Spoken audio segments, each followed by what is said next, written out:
से जी तेरी खाना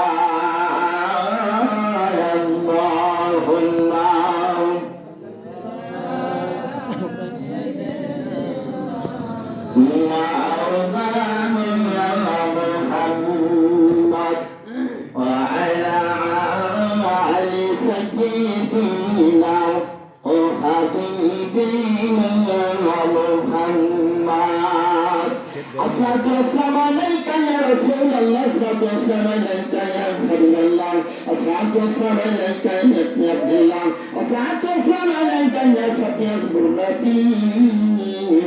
الصلاة والسلام عليك يا رحمة للعالمين উপস্থিত ঐতিহ্যবাহী পাঁচরকি পূর্বপাড়া ঈদগাহ ময়দানে পবিত্র দোয়া অনুষ্ঠানের সম্মানিত সভাপতি সাহেব, আজকের মাহফিলের প্রধান অতিথি, বিশেষ অতিথি, প্রধান বক্তা, বিশেষ বক্তা, সকল মূল্যবান দিন হযরত, আমার পাশে বসা সামনে বসা বয়োজ্যেষ্ঠ মুরব্বিয়ান, যুবক ভাইরা, ইসলাম কচিকাঁচা ছোট্ট ছোট্ট সোনামণিরা, পর্দার আড়ালের মা ও বোনেরা, আমার দেখতে হয়তো কারো আলোচনা নাও লাগতে পারে, ভালো সালাম দিব, মহব্বত করে উত্তরটা দিবেন, জোরে জোরে উত্তরটা যদি দেন, জোরে হিংসা যাবে চলে, অহংকার যাবে দূরে, আল্লাহ তাআলা আপনার আমার মনটা ভরে দিবেন রহমতের নূরে। আসসালামু আলাইকুম ওয়া রাহমাতুল্লাহি ওয়া বারাকাতুহু। ও বন্ধু আপনজনেরা, আসলে অতি কষ্টের বিষয়, অতি দুঃখের বিষয় যে আপনারা যে সুন্দর করে একটা পরিবেশ তৈরি করেছেন, এখানে যদি স্বাভাবিক কোন একটা গানের মজলিস হতো, আপনারা বলেন যে ভিতরে জায়গা হইতে পারে, হ্যাঁ জায়গা হবে না। কিন্তু মুসলমানের কপাল পিছিয়ে, তার কারণ হলো এই, এরা কোরআনের কথা শুনতে গেলে এদের গায়ে জ্বালা ফেলা দিয়েছে, কথা ঠিক কিনা?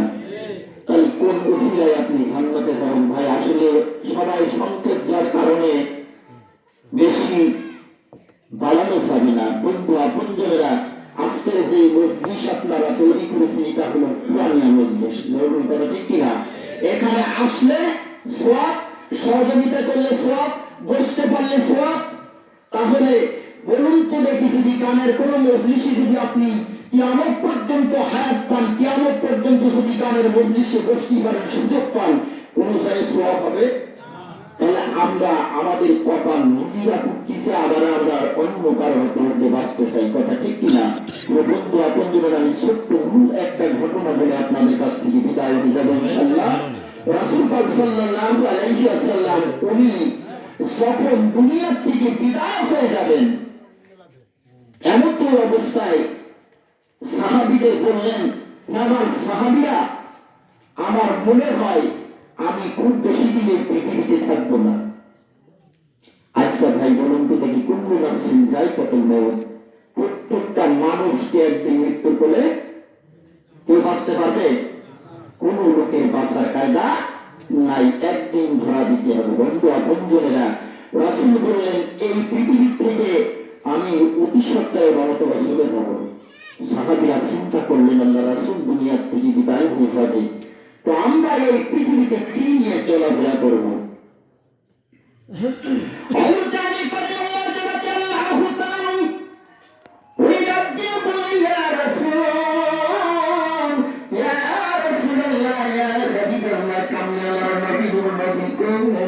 আপনি দুনিয়া থেকে বিদায় হয়ে যাবেন, জানতে চাই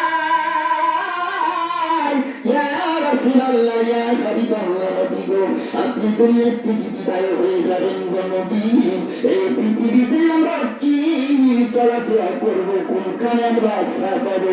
আল্লাহ নবীজি ডাকিয়া বললেন, ও আলিম শোনো, এই পৃথিবীর থেকে আমি নবী যেদিন বিদায় হয়ে যাবে আলী, তোমরা দুইটা জিনিসের উপরে নির্ভর করবে। কয়টা? সেটা বলুন কয়টা? দুইটা জিনিসের উপরে নির্ভর করবে। একটা হলো আমার আল্লাহর জ্ঞানযোগ্য কোরআন, দুই নম্বরই আমি রাসূল আমার হাদিসের কথা ঠিক কিনা? মিনাল হাদিস নবী গো, আপনি নবী আমার জীবনের জীবন, আপনি নবী আমার জীবনের সাধন, আপনি হইলেন জীবন সাথী, অন্ধকার কবরের বাতি, আপনি নবী আমার নিদনিয়ার দান, রহমাতাল লিল আলামিন, আপনি উম্মতের জামিন, গোটা গান মৌতের আপন জন, আল্লাহর হাবিব নূর নবী গো, আপনি নবী আমার জীবনের সাধন, যেতেছে আপনাকে ধন্য জীবন পূর্ণ সে, দেখা দিও জীবনে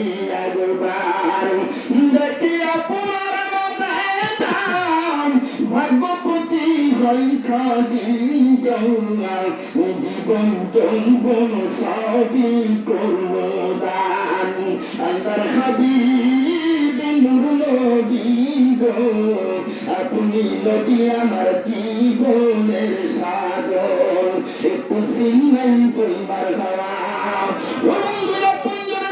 আল্লাহর নবী দিন ডাক যা বললেন আমার সাহাবীরা সবাইকে আমার সামনে দেখতে পাই, কিন্তু আমার বিলালকে আমি দেখি না, আমার বিলালকে একবার দেখতে চাই, ওই প্রেম যদি তুই করবি রে মন, প্রেম যদি তুই শ্রীদিবি রে মন, আরে সবসে চাল মদিনায় তোরা, সবসে চাল মদিনায়,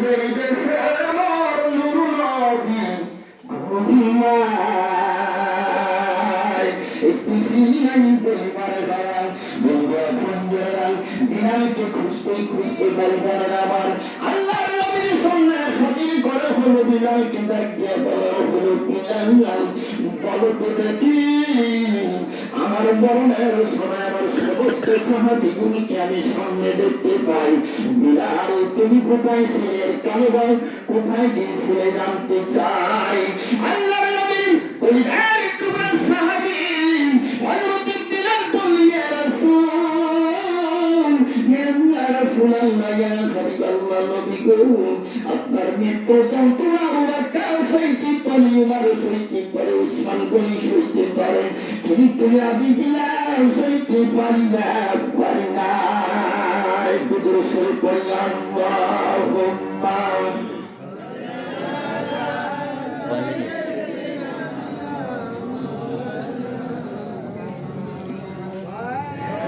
হ্যালো, 5 মিনিট বেশি মিনিট দাও, 5 মিনিট বাড়াই দাও।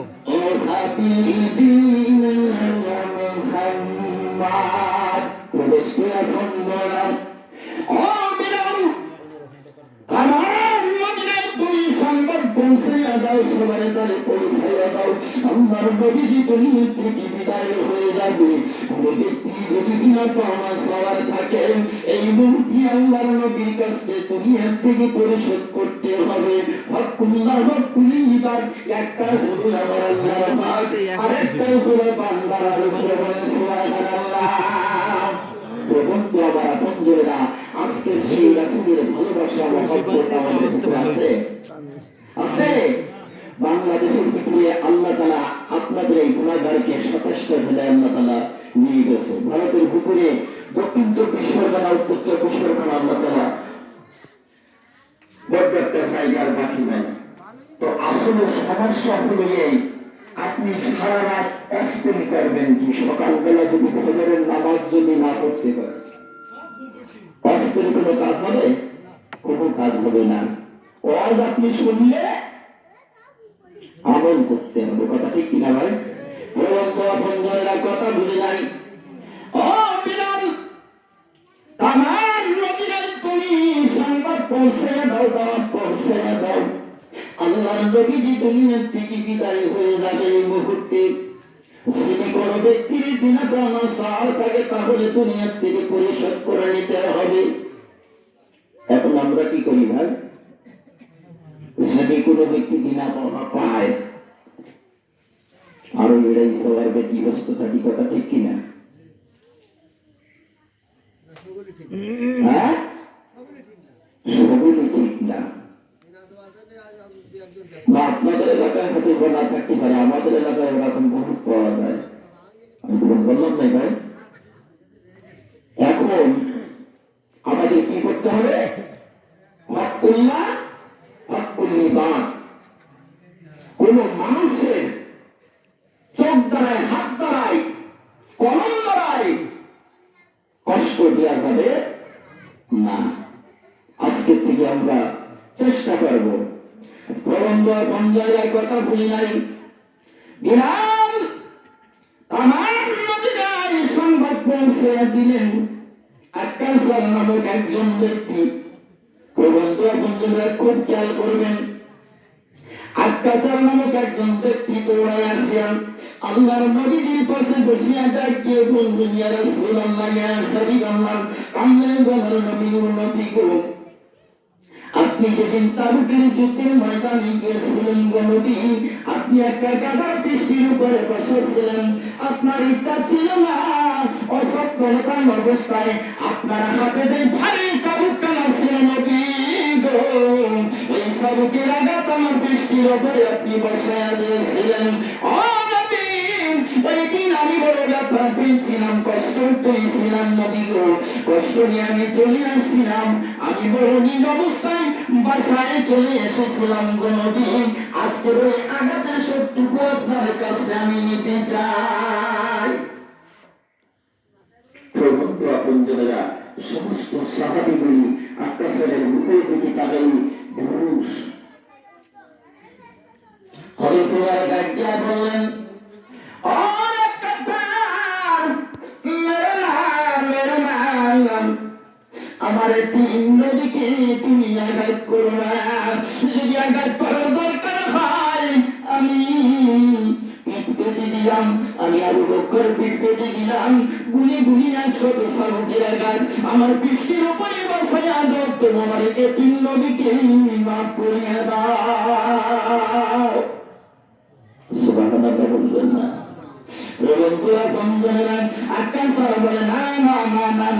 অসম্ভব দাবি পূরণ করা যাবে না। আমাকে যে আঘাত করেছি আমি তাহাকে সে আঘাত করতে চাই। তোমার ডাকিয়া বলেন, একটা স্যার, তোমার যদি আঘাত করার দরকার হয় আমি আমার পেট পেতে দিলাম, এক নাই দুই নাই 200 শাবকের আঘাত আমার কৃষ্ণের উপরে বসাইয়া দাও, তবু আমার এটি নবীকে তুমি না করিয়া দাও। আক্কাস বলে না, অসম্ভব দাবি পূরণ করা যাবে না। প্রবন্ধ আপনজনেরা, আজকে আমরা সেই রাসূলের ভালোবাসা, মহব্বত, সাহাবীদের আদর্শ চরিত্র আমাদের ভিতরে কি আছে? আছে। এখন ছোট ছোট ছেলেপিলি জন্য ছোট ছোট বাচ্চাদের হাতে তুলে দিচ্ছি আমরা মোবাইল, কথা ঠিক কিনা? তাও কি মোবাইল? আমার মনে হয় আমরা কিছু বুঝিনি আর তারা সমস্ত সব জানে, কথা ঠিক কিনা? আরে মোবাইল আসিল কি তোলা লাগিল, লেখাপড়ায় মন বসে না, কথা ঠিক কিনা ভাই? মোবাইল আসিল কি তোলা লাগিল, লেখাপড়ায় মন বসে না, ওই পেটে মাথায় থাক, পরনে কাপড় নাই থাক, মোবাইল ছাড়া পোলার দিন কাটে না। মোবাইল আসিল কি তোলা লাগিল, লেখাপড়ায় মন বসে না, মোবাইল আসিল কি তোলা লাগিল, লেখাপড়ায় মন বসে না। প্রবন্ধ আপনজনেরা, আমাদের সতর্ক হতে হবে। আপনি আমি যদি সর্বপ্রথম যদি আপনার সংসার কন্ট্রোল না করতে পারি, সংসার কন্ট্রোল করতে যান কি করে, ঠিক না? আগে সব করতে হবে আপনার সংসার। প্রবন্ধ আপনজনেরা, আমি কথা ভুলি নাই। আত্মচার বলে না না না না, এটা অসম্ভব দাবি পূরণ করা যাবে না। আমাকে যে আঘাত করেছে আমি তাহাকে আঘাত করতে চাই। বন্ধুরা বন্ধুরা ওই জানি তোমরা আসি একটা বলেন একটা চালু মেরো না আমার নবীকে আঘাত করো না। উনি কি জানো না আমার নবীজির মা নাই বাবা নাই, তুমি নবীর গায়ে তুমি আঘাত করো না। একটা সার তোমার হাতে তৈরি পায়ে ধরি, ও একটা চার তোমার দেহর ভিতরে কি কোনো মায়ার রস নাই? তোমার যদি আঘাত করার দরকার হয়, ও একটা সার গুলি গুলি তুমি শত চাউটির আঘাত আমি পিঠ পেতে দিলাম, আমার পিঠের উপরে বসাইয়া দাও, তবু আমার এতিম নবীকে তুমি আঘাত করো না।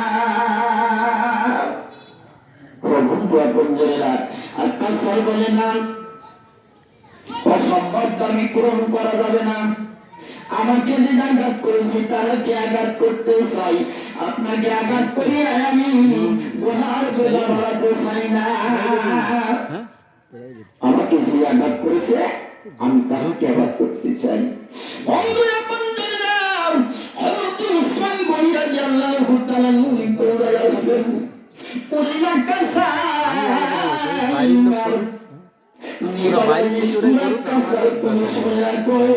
গুলি গুলি চাই শুধু চৌকির আঘাত আমার বৃষ্টির উপরে বসাইয়া দাও, তবু আমার এতিম বন্ধুকে তুমি আঘাত করো না। বন্ধু আপনজনেরা একটু দৃশ্য করি আল্লাহুম্মা সাল্লি আলা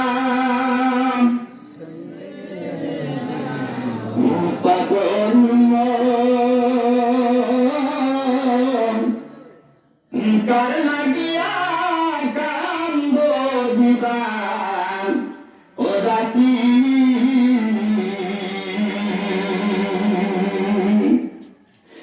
ভেবে দেখো কেউ হবে না তোমার সঙ্গে ও সাথী,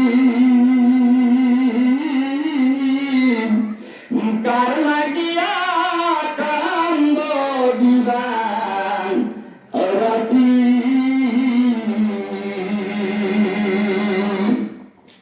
কবর দেশের সাথে কেউ হবে ভাই? হ্যাঁ দেখেন আজকে বাপ দাদা নানা নানি আত্মীয় স্বজন পাড়া প্রতিবেশী আপনার বয়সের কত মানুষ ছোট, তারা দুনিয়ার থেকে চিরতরের মতো বিদায় হয়ে গেছে। কথা ঠিক কিনা ভাই? আমাদের একদিন যাওয়া লাগবে। কথা ঠিক কিনা? দয়া তো সাদের বসতরে ভিটাম আরে রঙ্গিন বাড়ি দালান কোঠা, ওর সংসারিয়া যাইতে হবে, আরে সংসারিয়া যাইতে হবে, দিয়ে একদিন থাকি কার লাগিয়া কান্দ দিবান ও রাতি।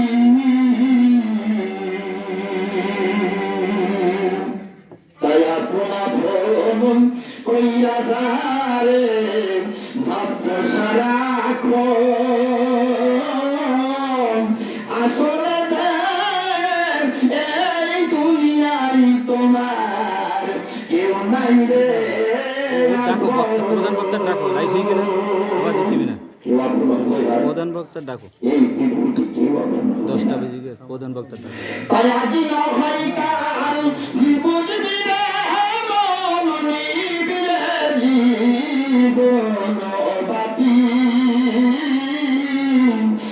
লাগিয়া কান্দ দিবা ও রাতি,